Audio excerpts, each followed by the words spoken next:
Welcome back to the Marvel Movie Minute, a daily podcast in which we assemble to explore the films of the Marvel Cinematic Universe 1 minute at a time. In this, our 6th season, we are looking at The Avengers. I'm Andy Nelson from the Next Reel Film Podcast.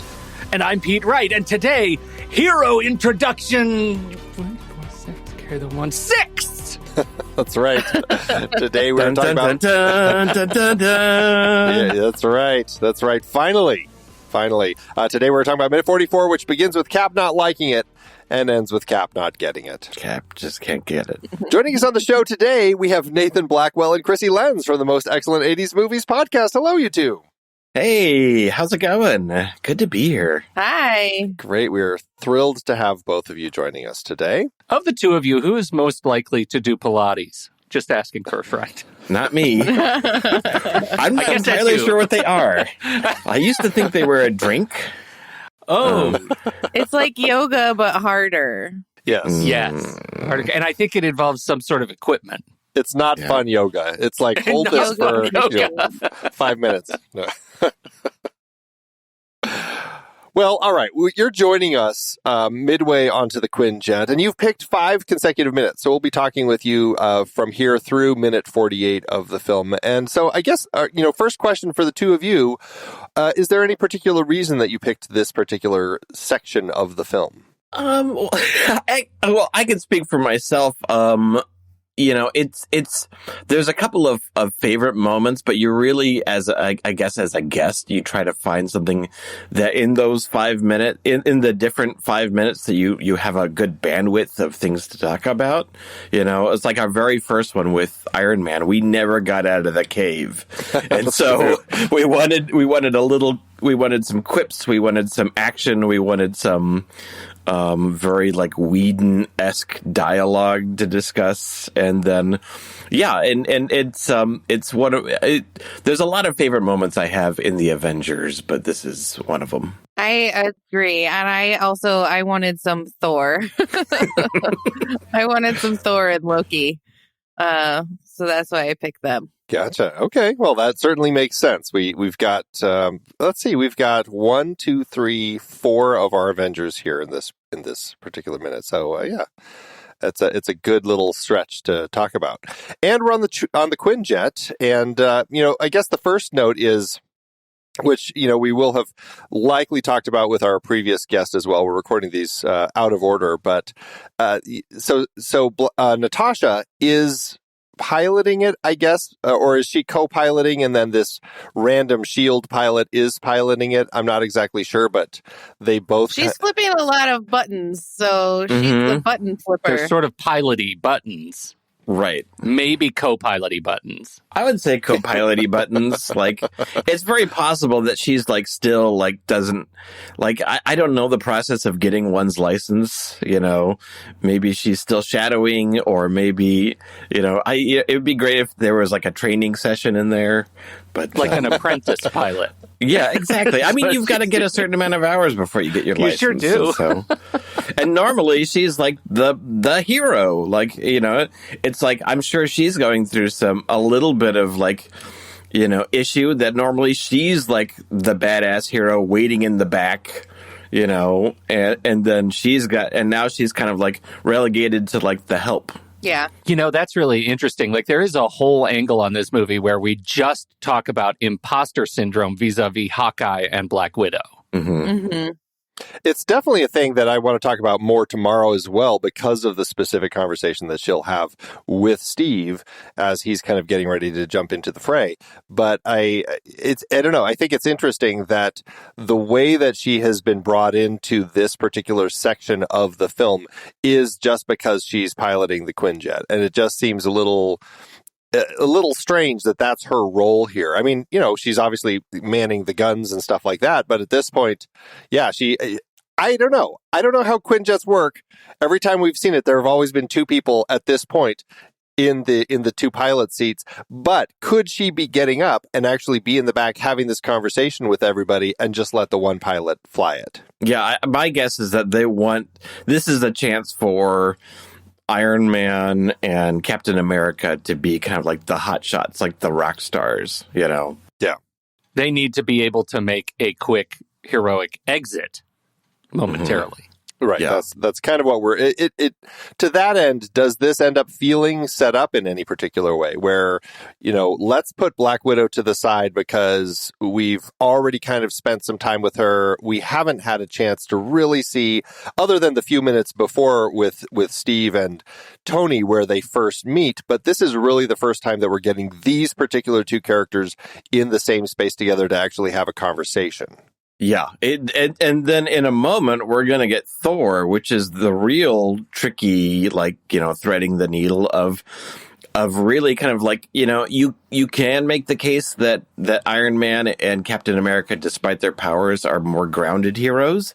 But once Thor shows up, now you're dealing with magic and Fabio hair, Yeah.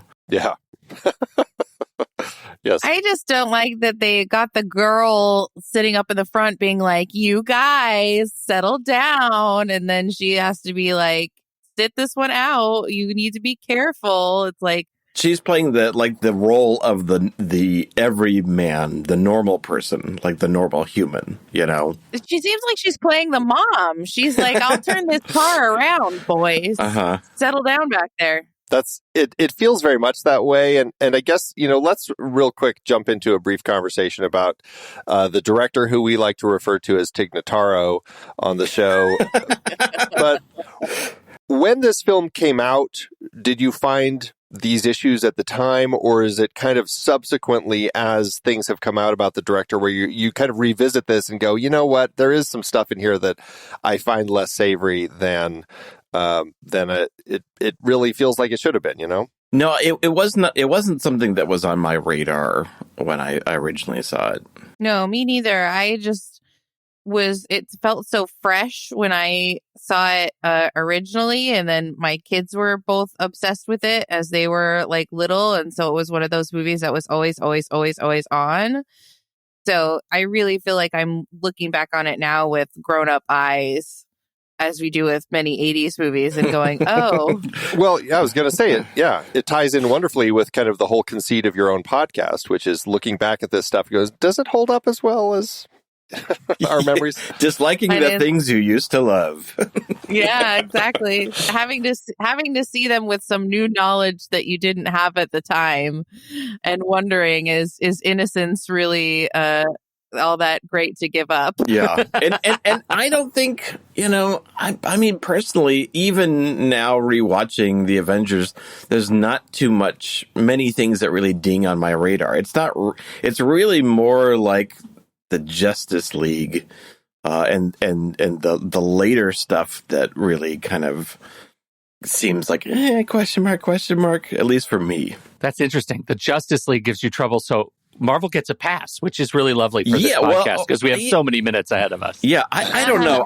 I think all the scenes with Wonder Woman are a little weird, Well, and when you're saying Justice League, you're specifically talking about Tig Notaro's theatrical version of it. Correct. Man, Tig Notaro is everywhere. I know. All over the place. Really got around. Anyhow. Well, okay, so before we talk a little bit more about kind of our group and everything, I just want to talk a little bit about kind of some of the specs that we're getting in this cockpit, because I was looking at these numbers, and I don't know the first thing about flying a plane. I never have, but I was looking online trying to figure out what did all the things in a cockpit mean, just so I could try figuring out any sort of bearings, because we know they were in Stuttgart. We know they're going to wherever in the world the helicarrier happens to be, and we know that's kind of we will know soon, I should say, that by the time hulks are falling from the sky, they are back kind of over the New York area. Mm-hmm. That being said, I do see a few things in here as I was looking at this. I see a 207, which, if that's the course heading, that which is based on a 360-degree compass, that means they're likely headed south-southwest. Which makes sense, because if they're in Stuttgart and they go south-southwest, it's pretty much mountains. Like they're flying across the Alps all the way down to the Mediterranean. So I don't know if the helicarrier has kind of shifted over to the Mediterranean and that's where we're going to meet up with it. I have no idea. 530 is likely the kilometers per hour that they're flying. There are a few other numbers in here. I don't know what they mean, but there is a 30,549, which potentially could be their altitude. It's usually cruising altitudes are between 33,000 and 42,000 feet. So it could be that. It could be the 23,359 if they're still climbing. They don't see super high. We're still seeing tops of a lot of mountains and everything. And it also doesn't seem like they're flying like we know that this thing could fly potentially up to Mach 2.1, which is incredibly fast. And at this point, it seems like a fairly leisurely flight that they're traveling, especially as people start falling out of the back end. They haven't even requested for people to wear their seatbelts. Yeah, right. Exactly. They're just still walking around back there. So the whole thing, I guess, I don't know. I guess I've never really thought about this before, but specifically because we're about to jump into a whole bunch of mountains and kind of the mountainous area, I was curious. I'm like, where are they going? And the only thing that makes sense is that they are flying across the Alps, headed down toward the Mediterranean. So I don't know, just a little bit of interesting information about all of this, but it's really kind of the only thing that makes sense. And I do specifically want to talk about the cliffside when we get there, because I also have some specific thoughts about that. But anyway, that's all kind of there. I don't know if any of you have anything to say about that, but I just wanted to spew all of that out there. That's what all the buttons that Natasha is flipping are. She's flipping. Exactly. Yep. Mm-hmm. She turned on the fasten seatbelt sign, but those That's what it darn was. boys, Right. the boys won't listen. She's about to turn around and talk about that too, I'm sure. Yeah. They will turn this plane around. They will, is what right. I think we're about to get to. Here's another quick question. Where's the scepter at this point? It's probably in a Could be in bespoke, there. a perfect bespoke Pelican case with biometric locks in a perfectly shaped like overhead cabin. I feel like once they've had enough superheroes, they've got like some sort of super luggage system that is like, like has like lasers and like lockdown things. But I think at this point, they're still kind of like realizing they've got to deal with these superhumans. It's not a giant, so it's probably in a storage container, like a Pelican thing inside a safe. I like to think that the person who is the pilot has it down by their feet. Just kind of like resting his feet on them. Yeah, exactly. He's like, I don't know what to do with this. I'm going to put it down by my feet. The greatest insult to injury, Black Widow's probably using it as a booster because those seats are all designed for men anyway. Come on. Yeah. She needs to be higher. Awful.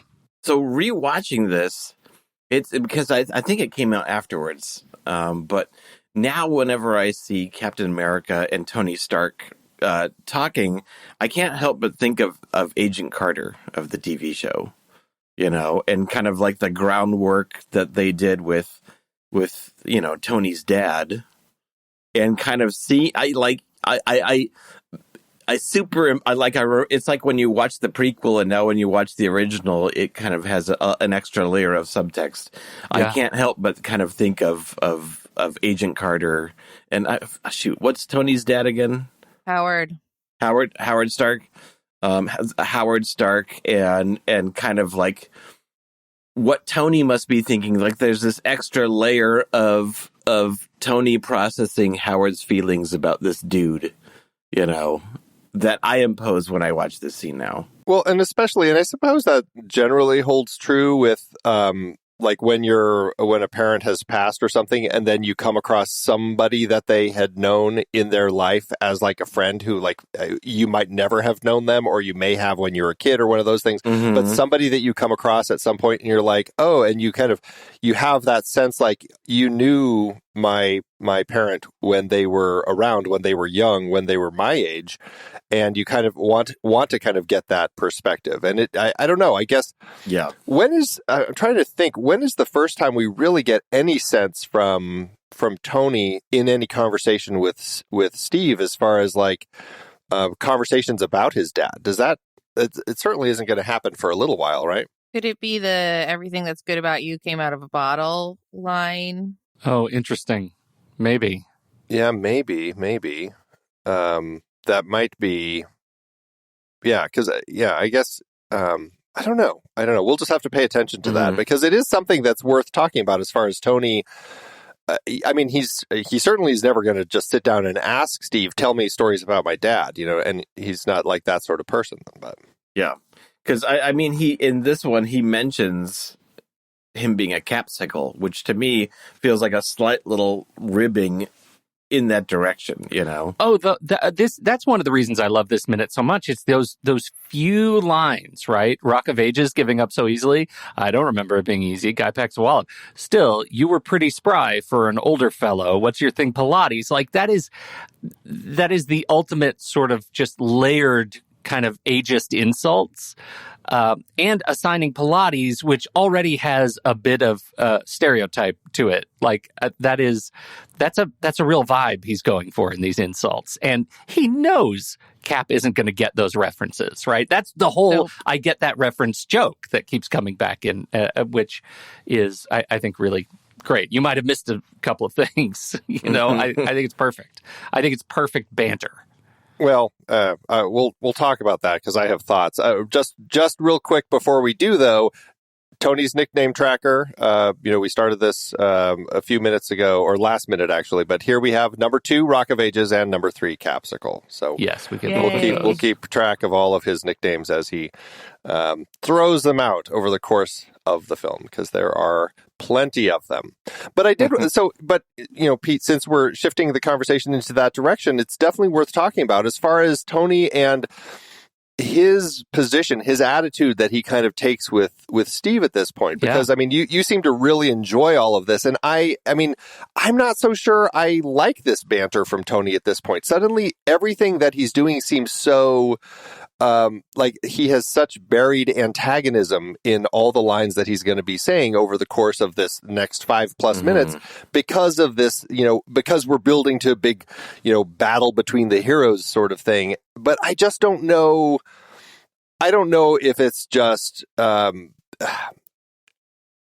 don't know. I guess I'm not sure exactly why suddenly this is the attitude that he's taking at this point with somebody that he's never met. And it seems, I don't know, I guess when it's a senator in Iron Man 2, like some of that makes sense because there's already kind of some antagonism. But right out of the gate here, I guess I'm not quite sure. And I guess I was curious how everybody else thinks about the way that this scene plays. Yeah, I definitely think that he is feeling defensive, Tony's love language is teasing, and it can definitely become a little too sharp if he's feeling defensive. And I think he feels defensive about not being the only hero. I think he feels defensive about Captain America in specific, and I think he feels a little off balance, kind of not knowing what the hell's going on. I think it is a little of imposter syndrome too. Like he's showing off. He's showing off for Cap. That he is this sort of worldly badass, millionaire playboy philanthropist. What is the line? Genius, millionaire, playboy, philanthropist. Like that's he can't wait to just show off that that's who he is. And he knows all these things that Cap doesn't. So I think it is probably defensiveness, but it's probably that imposter syndrome too. But I like it. I like when Tony is the sassy, snarky person who's not just like sort of towing the shield company line of we got to do the right thing, in that Cap way of like orders are orders and we need a plan. He's got a plan, like I am quite delighted by his sassiness. I just want to add to all of the sassiness that in my view, Tony is a child, right? And he has a lot to learn. And so much of this like preening attitude is because everything that he knows about Cap is about how his dad felt about Cap, and all of the stories about Cap that he knows from Cap being frozen for 70 years. And now here's Tony, a normal guy who has to have all the powers that Cap has as a man by adding on all these machine attributes. And I think there's some of that just like, hey, I am the boss here. You can't just waltz in here with your flesh and blood superhuman stuff and think that you can be better because I've been evolving this technology and my strength is something to be noticed. Notice me, right? And I think that's part of what it is. So apart from the fact that I just like the way the dialogue is written, I think the positioning here is really valuable because it does lead to a conflict that at this point I'm starting to see as a viewer the fabric of the MCU really coming together, right? In hindsight, like I can see how this moment leads all the way to Civil War. You know what I mean? And I think that's starting to be gratifying because some of the things we've been talking about over the last 5 movies is, hey, we're just kind of throwing some things up in the air to see if it sticks. And now I can start to look back and see there is absolutely a method. It's, you know, they may have screwed up the color of the gem last time, but they're figuring it out now, right? Like those are some of the things that are going on in my head. It leads all the way to Endgame. Yes. Like the seeds that they're planting in this scene and in this film echo all the way through to Endgame when they finally get their payoff. Mm-hmm. So for sure. Yeah. I mean, you haven't quite swayed me. I definitely see all of your points with all of this. It definitely makes sense. And all of that feels legitimate as far as like the reasons in the context of the film as to why all of this is happening.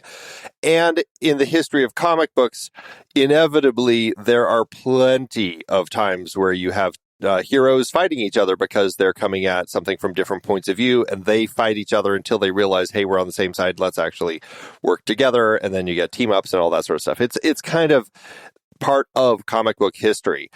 This is a part of the film that I always end up struggling with because I kind of just don't buy it. And I end up really struggling with this entire section of these 3 heroes just kind of going at it and destroying forests and everything. I really struggle with the whole conceit. And I don't know. I'm curious to kind of have some more conversations about it and see where it goes. Because, I mean, your points are completely valid, and I definitely see all of that. And so, I don't know. I guess we'll just see how it all shakes out over the course of this. So yeah, I kind of felt what you're feeling, Andy, more in the scene where the scepter is kind of controlling all their minds. Like it just felt a little too twisted. I mean, and I understand that they're being controlled by it and manipulated it, but that section to me felt a little forced. do you think like maybe there's just based on like what Pete was saying about the reaction of Tony to Cap, like is there like a sort of parallel to how Loki feels about Thor in that sort of like little brother, big brother dynamic? Oh, I like that. It's definitely an interesting element that is. I think there's certainly something there, and we're gonna be talking a lot about kind of the Thor Loki dynamic as brothers, as princes, and all that sort of thing as we kind of move in kind of our conversation over the next few minutes, and that could be an element also between the idea of Tony and Steve as far as their perspective on their position as the person who is the one who should be the head of all of this. Mm-hmm. Mm-hmm. I like that. So at this point, we're also kind of, as an audience and then also as our characters, Steve and Tony, there is kind of this mystery as to Loki and his involvement in everything going on. Why did Loki give himself up? We'll figure all of that out over the next, several minutes as we kind of get onto the helicarrier with Loki and everything. But as far as your perspective, do you feel like were you asking yourself, why did Loki give himself up? What's going on with this particular thing? Did it feel like there's some setup coming? Yeah, it's hard for me to remember now not knowing now knowing what happened, but I definitely knew. I mean, he's the trickster god. So you knew that there was something up his sleeve. Yeah. Yeah. There definitely is something. And so, yeah, I think it is interesting. I do think it's also interesting that at this point, as they're confused about, like, he's not saying anything. And Loki seems to be somebody who always has something else to say. So I don't know if that feels part of his plan or he's just being quiet for some other reason. But I did think that was an interesting element of all of this, the fact that he's not saying anything. You know what I love so much about his about his portrayal here? When he turns around and says, "I'm not overly fond of what follows," is that it really leans in on something that I've always kind of we've talked about, bounced around a number of times, which is about the stakes, and in this case, the physical stakes of these characters, which are very low. Like we know that they can beat the hell out of each other, and they're really kind of fine in the next scene. You know, maybe their suits ripped. Like the fact that Loki and Thor are brothers, and he says, "Oh, lightning, I'm not fond of what follows," because it's going to be a nuisance first, a threat second. And that feels so much like a brotherly line, and I really adore it. It's just and of course, Tom Hiddleston is just, he's great when he gets these just little bits of scene chewing kind of dialogue. Yes, everything for Tom Hiddleston. Give him all of the scene chewing. Well, that's a good segue into the arrival of Thor. How do you like? What do you all think about the way that it's depicted as far as Thor arriving? This is sans Bifrost. This is our first time seeing him getting anywhere without it. It's not really called out as anything specific until, once he and Loki are talking as to how he got here. But I don't know. What did you think of the way that we see this happen? I never really, the whole Bifrost thing was such a, afterthought to me. It never even occurred to me that he was, getting somewhere without the Bifrost until they mention it. To me, I was just like, oh, Thor goes where he wants, right? No, there's the whole song and dance with the Heimdall. I forgot all about that. And so I just was excited for him to, that's part of the trick, is that we got to get Thor down here on the scene. So yeah, he's got to take a space cab. You got to take 3 different flights. It's like 5. Yeah. Right. It's fine. And then he just kaboom lands on the roof. Hammer power. For me, it was oh geez. I feel like they pulled off Thor in his movie with the kind of it's technology that's so advanced it feels like magic. But now you're basically going to have that side by side with Earth things that, that are supposed to be pure on technology. So it's effectively the first time. I'm sure this is when Marvel was sweating. Oh, can we pull off the whole magic? Can we pull off the different worlds of heroes combined together?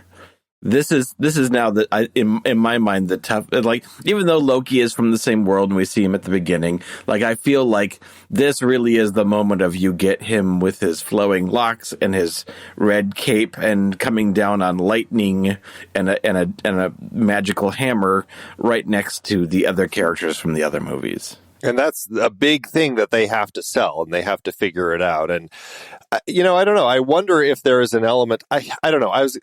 I guess we should save our Bifrost and how he got here conversation for a later minute when they actually start talking about that. But I definitely think there's an element to this one, this landing feeling much less magical than the Bifrost. It feels like he kind of flew here like Tony would do. It just doesn't feel... Yeah. It doesn't feel overly magical at this point. He just swung the hammer and swoosh, swoosh, swoosh, swoosh, kablooey. Have we ever seen him land on a plane or does he doesn't normally land on stuff like this. He lands on the ground, right? And the Bifrost leaves his big pattern and... Yeah, and I mean, he certainly has swung his hammer around to transport himself places. Yeah. And we saw that aplenty in in Thor when he's getting around when they're battling all on Jotunheim and everything, and later when he finally gets the hammer on Earth and goes to stop the destroyer and everything. There's plenty of that, but again, still. it's never been like on a flying object or anything like that. And Yeah. so it's dramatic. it is a little kind of different. brutal. Yeah. Yeah, it is. And weirdly, my brain always goes to the Twilight Zone episode with the Yes. the what is it, horror at 30,000 feet or whatever that. Yeah. episode's Let's go called. like gremlin on the wing. wings. Yes, so great, so great. Yeah, that's it's great. But yeah, it is really fun to see Thor, and it's amazing that for a film about this core team of 6 heroes, we met the bulk of them pretty early on, all within the first 20 minutes, and here we are at minute 44, and we're finally getting Thor into the film. It's interesting that they kind of dragged this out for such a prolonged period. Mm-hmm. But that's kind of where we should stop, because at this point, Thor's on the roof of the Quinjet. Tony's getting ready to hop off the Quinjet, and we don't get any more confrontation. So let's save the rest of it for tomorrow when we jump into minute 45. What do you all say? Let's do it. Okay. All right. Well, Nathan and Krissy, tell us a little bit about your podcast and where people can tune in, and what else you're doing out there in the world. You want me to go? Okay. Yes, the Most Excellent 80s Movies podcast is an exploration of the 80s movies we think we love or might have missed, as we look at them with our, modern eyes to see how do they hold up, what is problematic, what, do we still find charming and delightful. And we sort of recap the movies, we review the movies, and we always give our ratings and deep cut recommendations, which is something a little less obvious than what Amazon is going to recommend or Netflix is going to recommend. A little less obvious. We try. We try at least. Yeah, it's ultimately like an entertainment podcast, but the subtext is that are the things that I loved as a kid like still good? Like, were they ever good? Some of them are too. Some of them are. Yeah. Right, Some of them are surprisingly still very, very good. That's always nice And to... some are not. Right. Yeah, exactly. Well, check out that podcast, everybody. We'll have the link in our show notes along with all the other links that Krissy and Nathan have, so you can see what they're up to out there. And that's it. We'll be back tomorrow to talk about minute 45. So, Pete, thanks as always. That's right, Andy. Tomorrow, brothers gotta hug. Until next time, true believers.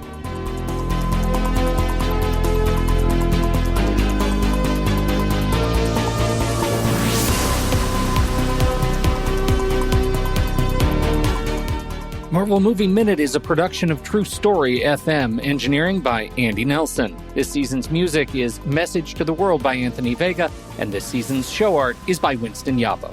Find the show at trustory.fm. If your podcast app allows ratings and reviews, please consider doing that for our show.